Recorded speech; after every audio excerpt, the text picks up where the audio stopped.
Welcome back, Syracuse Math Kitties. This is video 2. I'm just erasing my prior work on here. This is video 2 for module 5, which is a review of linear equations. In this video, I'm going to just show you, we're going to go through one of these problems down here, okay, to demonstrate what you're supposed to do.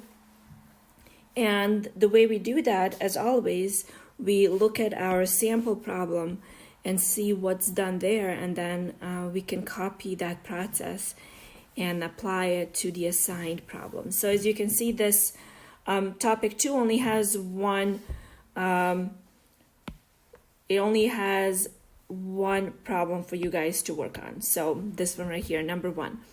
So let's see. Topic 2 says, we are working on rewriting equations in slope-intercept form. Well, what is slope-intercept form? If you guys remember, that is, the slope-intercept form is y equals to mx plus b. In other words, what you're supposed to be doing here is you're going to take an equation like this, and you're going to do some transformation to it to get it into this format right here. And the way we do that is by isolating our y variable on one side, and then everything else is on the other side. All right, so to begin, we have 6x minus 8y equals 24. All right, so we want to get the 6x on the other side, and we want to get this 8 also to the other side. The way we're going to do that in a step-by-step fashion. Okay, so I'm going to erase this so it doesn't get super messy. Okay, and let me use a different color here. All right, so the first thing is first, I would move the 6x to the other side. The way we do that is by subtracting 6x from both sides. So let's subtract 6x, so minus 6x minus 6x. So then what you end up with, well, 6x minus 6x is 0. So on the left, or on the left side of the equal sign, you have negative 8y, and then that's the only thing that's left, and then equals to 24 plus minus 6x. Okay, so we can take away that parentheses, and we can rewrite, okay, our equation to negative 8y equals to negative 6x plus 24. As you guys can see, this right here, it's already starting to look like our desired format, okay, because you can already see that there's something next to x, and then there's a number over here, which is basically representing our y-intercept. But we're still not done, because we still have something stuck to our y. So we need to do something to our y so we can get it all by itself. So what we're going to do is we're going to divide everything by 8, or actually negative 8, in order to get y all by itself. So we're going to divide everything by negative 8, negative 8, negative 8. Okay, so then on the left hand side, the two negative 8s cancel out. Okay, so we only have y left. Okay, and then we have negative 6 divided by negative 8 is, okay, let's see, how did we do this? Okay, so negative 6x plus 24. Oh, okay, so they multiply. Okay, here the way I did it is multiply by negative 1/8. But then we can take this further and say that y is equal to 6/8x minus 3, which then is, because 24 divided by negative 8 is 3, right? And we can reduce this further, divide them both by 2, so you would have 3/4. Okay, so our final result is y is equal to 3/4 x minus 3.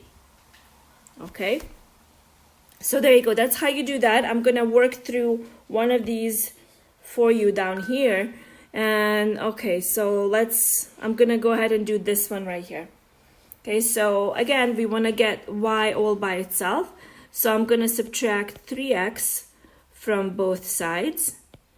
Then these cancel. So what we have is 4y is equal to negative 3x plus 8. It's already kind of starting to look like this guy right here.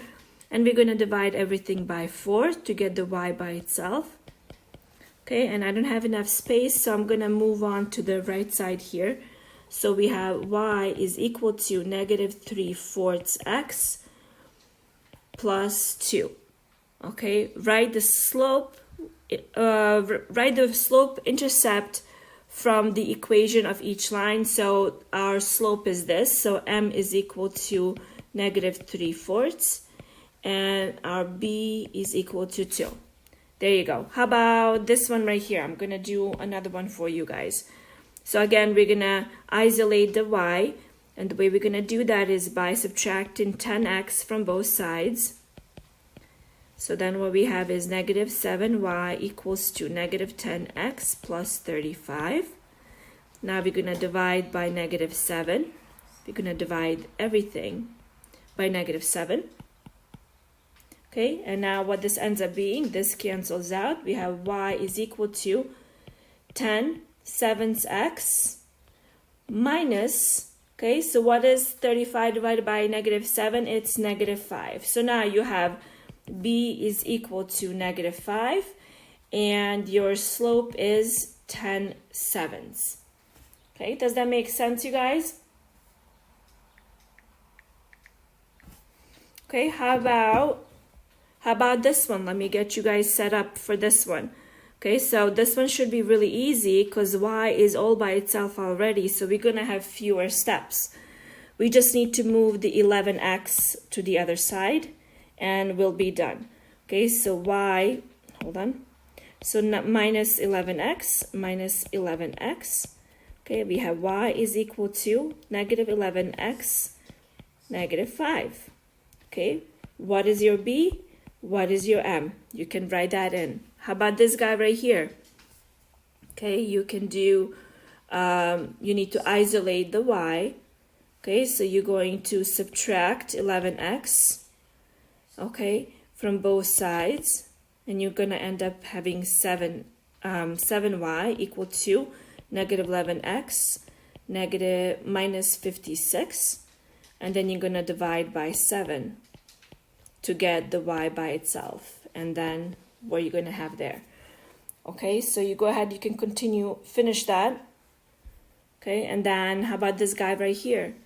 Again, you're isolating y by itself, so you're going to do something to this, right? You're going to move it over, and then you're going to do something with this 3. Just make sure you do it to every term in the equation. So that would conclude our video 2. In the next video, we are going to look at topic 3, classifying the number of solutions as all, one, or none.